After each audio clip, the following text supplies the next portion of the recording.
Hello students, आप सभी का हमारे यूट्यूब चैनल में हार्दिक स्वागत है। आज की इस वीडियो में मैं आप लोगों को बताने वाला हूं राजस्थान में जो भी छात्रवृत्ति योजनाएं हैं, कौन कौन सी योजनाएं हैं और कौन कौन सी योजना का आप लाभ उठा सकते हैं। ठीक है, कौन कौन सी योजना ऐसी है जिसका आपको फॉर्म भरना चाहिए, आपको आप उसके लिए वैलिड हैं, आपको उसका पूरा पैसा वापस से मिलेगा। ठीक है, तो वीडियो आप लोगों को पूरा देखना है अगर आपको पूरी जानकारी चाहिए तो। और वीडियो में मैं पूरी जानकारी स्टेप बाय स्टेप सारी दूंगा। इस वीडियो में पूरा छात्रवृत्ति स्कॉलरशिप से रिलेटेड पूरा मुद्दा खत्म कर देंगे। ठीक है, और अगर आप लोग चैनल पर नए हैं तो चैनल को सब्सक्राइब, वीडियो को लाइक और बेल आइकन जरूर दबा लीजिएगा। चलो स्टार्ट करते हैं। जैसा कि आपको ग्रीन बोर्ड पर 3 योजनाओं के नाम दिख रहे होंगे, ये 3 योजनाएं राजस्थान की मुख्य छात्रवृत्ति योजनाएं हैं। ठीक है, अब हुआ क्या था ऐसा कि इस योजना की जो लास्ट डेट थी इन तीनों योजनाओं की, वो 31 दिसंबर थी। ठीक, कौन सी तारीख थी लास्ट? 31 दिसंबर 2023। ठीक, अब इसका हुआ क्या, इन तीनों योजनाओं को रीओपन किया गया है गवर्नमेंट की तरफ से। तो 2023 और 24 वहां पर लिखा हुआ है, उसका मतलब यही है कि 24 में जनवरी में वापस से ये योजनाएं रीओपन की गई है। ठीक, समझ में आ गया होगा आप लोगों को, रीओपन की गई है। अब देखो छात्रवृत्ति किन स्टूडेंट्स को मिलती है। छात्रवृत्ति अलग अलग क्राइटेरिया में मिलती है, जैसे कि बॉयज उच्च शिक्षा के लिए अलग मिलती है, गर्ल्स को अलग मिलती है। जो महिलाएं विधवा है या जिनको अपने पति ने जिनका डिवोर्स विवोर्स हो गया है, विधवा टाइप में है ना, जो थर्ड कैटेगरी में है इस वाली में, इस योजना में, तो उन महिलाओं को भी यहाँ पर लाभ मिलता है। वो भी अपनी पढ़ाई जारी रख सकती है, पढ़ सकती है, गवर्नमेंट उनकी हेल्प करती है। बालिकाओं की तो विशेष तौर पर करती ही है, और साथ में जो बॉयज हैं उनकी भी यहाँ पर गवर्नमेंट हेल्प करेगी। अब होता क्या है, छात्रवृत्ति मिलती किसको है? छात्रवृत्ति उनको मिलती है जो बीपीएल परिवार में हो, ठीक, या फिर जिनके माता पिता की आय बहुत कम हो, या जो बस अपना गुजारा ही कर पाते हो, मजदूरी करते हो। ठीक, इस प्रकार के जो भी व्यक्ति हैं या जिनके भी बच्चे पढ़ना चाहते हैं, तो उनके लिए गवर्नमेंट यहाँ पर सहायता करती है आर्थिक तौर पर। ओनली पढ़ाई से रिलेटेड यहाँ पर सहायता, और भी योजनाएं अलग अलग फील्ड में अलग अलग है। यहाँ पर ये शिक्षा से संबंधित है, तो आप लोग कोई भी शिक्षा से वंचित ना रहे, इसलिए सरकार आपकी थोड़ी बहुत सहायता अपनी तरफ से भी करती है। ठीक है, अब देखो बीपीएल परिवार हो गया, जिनकी आय कम है, वो भी यहाँ पर छात्रवृत्ति ले सकते हैं, स्कॉलरशिप उठा सकते हैं। पर जो स्टूडेंट यहाँ पर, जिन स्टूडेंट्स के पेरेंट्स गवर्नमेंट एम्प्लॉय है या गवर्नमेंट सर्वेंट है, वो यहाँ पर इन योजनाओं का लाभ नहीं उठा सकते, क्योंकि वो पेरेंट्स ऑलरेडी गवर्नमेंट में है, तो उन्हें उनकी इनकम से यहाँ पर बच्चों को पढ़ाना होगा, है ना। अब देखो 3 योजनाएं आपके सामने हैं, अच्छी अच्छी योजनाएं हैं, और बहुत अच्छा क्वेश्चन भी आपके लिए डेवलप हो गया कि कौन कौन सी योजनाएं राजस्थान में है छात्रवृत्ति से रिलेटेड, तो आप बता सकते हैं। पर आप इस वीडियो में देखने वाले हैं इन योजनाओं को विस्तृत में। देखो, बालिका दूरस्थ योजना, पहली जो योजना दिख रही है आपको बोर्ड पर, वो है बालिका दूरस्थ योजना। होती क्या है, बालिका लिखा हुआ है तो कॉमन सेंस आपके पास है ही भरपूर। बालिका मतलब गर्ल्स के लिए ये योजना है। ओनली गर्ल्स को यहाँ पर फ्री एजुकेशन मिलेगी, मतलब छात्रवृत्ति वापस मिलेगी।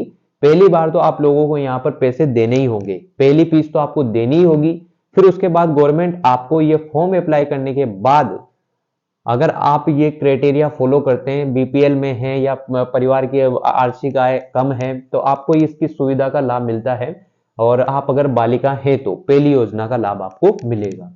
दूरस्थ का मतलब क्या हो गया? दूरस्थ का मतलब ऐसा होता है कि आप कोई भी कोर्स घर बैठे कर रहे हैं, मतलब कि जैसे कि आपने कोई कोर्स के लिए अप्लाई किया, जैसे VMOU Vardhman Mahaveer open university, अभी फॉर्म अप्लाई कर सकते हो आप लोग। जो भी कोर्स करना है, वीडियो मैंने बना रखी है, आप लोग देख लेना, लास्ट डेट कब कब है वो सारा बता दिया है।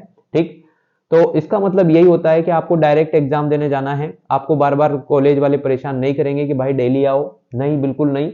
आपको बस एग्जाम देना है, डिग्री लेनी है, और आप पूरी तरीके से वैलिड हैं यहाँ पर। और कोटा ओपन यूनिवर्सिटी काफी पुरानी यूनिवर्सिटी है, बहुत ही पुरानी। ठीक, तो पहला ये मैटर दोनों सोल्व हो गए। अब इसकी जो योजना है, इस योजना का लाभ आपको, पोर्टल ओपन हुआ है वापस से 8 जनवरी 2024।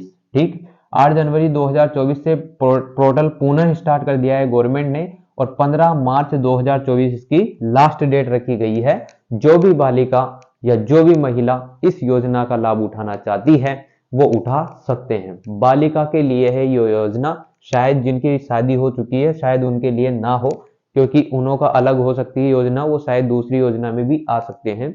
पर ये आप कंफर्म कर लेना, जो भी बालिका है उन्हों के लिए ये योजना है। जिसकी शादी हो रखी है उसको छात्रवृत्ति मिले ना मिले ये आप कंफर्म कर लीजिएगा। ठीक है, इतना कुछ क्लियर है। दूसरा देखो, ये पहली योजना मैंने बता दी आप लोगों को। अब दूसरी योजना है मुख्यमंत्री उच्च शिक्षा छात्रवृत्ति। अब ये क्या होता है? मुख्यमंत्री उच्च शिक्षा छात्रवृत्ति में होगा क्या? इस योजना में आप लोगों को ओनली गवर्नमेंट की तरफ से गवर्नमेंट की तरफ से 5,000 रुपए की फीस वापस दी जाएगी। इससे ज्यादा आपकी सहायता नहीं की जाएगी। ठीक है, अगर कोई कोर्स आप कर रहे हैं उसमें आपके 25,000 लग रहे हैं तो 5,000 आपको गवर्नमेंट दे देगी, 20,000 आपको खुद लगाने हैं और पहली फीस आपको खुद देनी होगी। ये फॉर्म अप्लाई करने के बाद आपको 5,000 मिलेंगे, अदरवाइज फॉर्म अप्लाई नहीं किया तो नहीं मिलेंगे। और इस योजना में महिलाएं, बालिका, बालक, बालिकाओं के लिए तो अलग से है ही, तो बालिकाएं इसमें क्यों आएगी 5,000 रुपये लेने? आप समझो इस बात को। ये ओनली बॉयज के लिए है या जो उच्च शिक्षा छात्रवृत्ति लेना चाहते हैं, जिन्होंने पीजी लेवल के कोर्स किए हुए हैं, उच्च लेवल की शिक्षा प्राप्त की है, उनके लिए है ये ओनली। जो बीए बीएससी कर रहे हैं उनके लिए ये योजना नहीं है। ठीक है ना, उच्च शिक्षा बीए बीएससी के लिए भी हो सकता है इसमें, और एमए एमएससी के लिए भी हो सकता है। जो छोटी क्लासों के बच्चे हैं 11वीं 12वीं के, शायद उनके लिए ये नहीं है ना। और आप जब भी इस योजना का लाभ उठाएं तो एक बार जब भी आप फॉर्म भरें तो वहां पर एक बार क्राइटेरिया देख लें कि आप बीएससी वाले हैं, आपको इस छात्रवृत्ति का लाभ मिलेगा नहीं मिलेगा। एक तो आप फॉर्म भर दो फिर लाभ ना मिले तो फिर वो बात है। एक बार कंफर्म पूरा करना। आप जब भी फॉर्म भरें वो जो मार्कशीट आपसे मांगते हैं, किस किस की, 3rd ईयर की, फाइनल ईयर की, बीएससी की, एमएससी की, एमए की, जिसकी, वो आप अपने हिसाब से एडजस्ट कर लेना। ठीक है, ये दूसरी योजना है जिसमें आपको ओनली 5,000 रुपये मिलेंगे, ज्यादा नहीं। अब देखो लास्ट योजना है विधवा परित्यक्ता मुख्यमंत्री संबल योजना। ये विधवा महिलाओं के लिए है।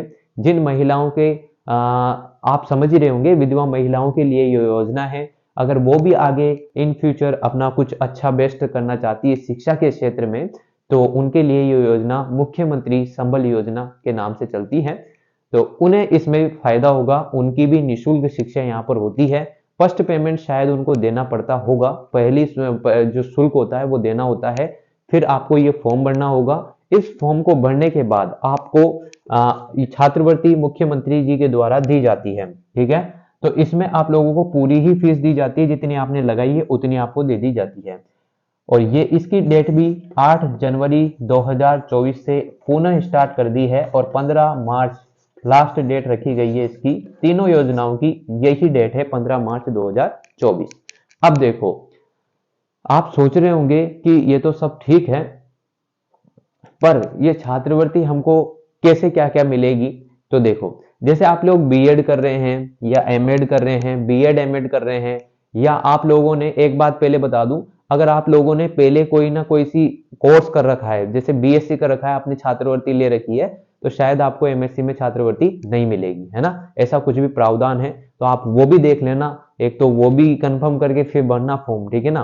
एक तो वीडियो देख के आप चले जाओ, ठीक। ये सारी चीजें आपको ध्यान रखनी पड़ेगी थोड़ी थोड़ी।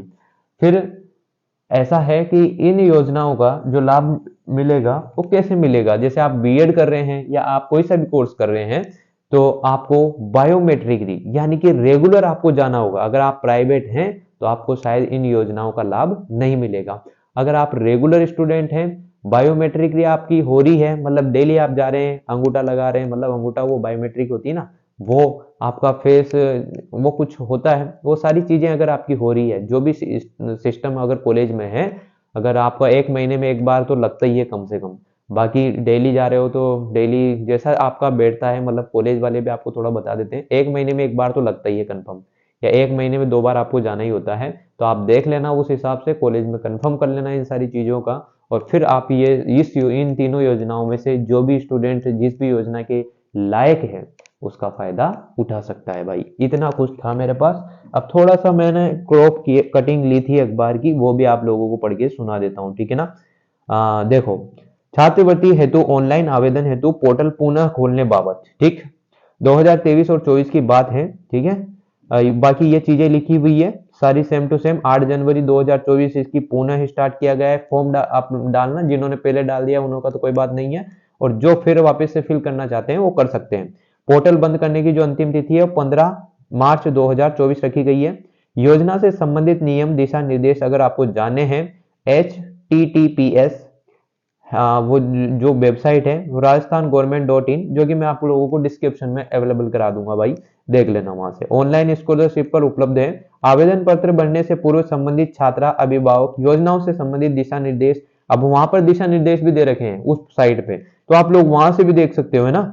और नियम संलग्न जो भी आवेदन, जो भी जिस योजना का लाभ उठा पा रहा है वो देख लेना एक बार कि मेरा क्राइटेरिया तो है ना, मैं योजना का लाभ ले सकता हूँ या नहीं ले सकता, या फिर मैं मन मर्जी से भर रहा हूँ, तो ऐसा नहीं होगा। आवेदन करने हेतु विद्यार्थी के पास जन आधार कार्ड होना आवश्यक है। जन आधार कार्ड आपके पास होना चाहिए, और उसमें भरी हुई सूचनाएं यथा जाति, मूल निवास, बैंक डिटेल आदि अपडेट होनी चाहिए। जैसे कि अपडेट का मतलब क्या हो गया, जैसे कि आप लोगों के पास 12वीं 11वीं की मार्कशीट है, उसमें एड्रेस या फिर आपके पापा का नाम, मम्मी का नाम, स्पेलिंग मिस्टेक हो रही है, तो आप पहले वो अपडेट कराओ, जब जाके आपको छात्रवृत्ति का पूरा सीन समझ में आएगा, आगे की चीजें अपडेट होगी, जब जाके आपका कंप्लीट वेरिफिकेशन चलता रहेगा।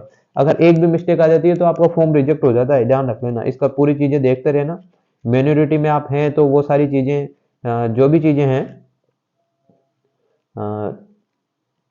SSO ID से लॉगिन कर, सिटीजन ऐप G2C के स्कॉलरशिप ETTAD माइनॉरिटी आइकन पर क्लिक कर किया जा सकता है।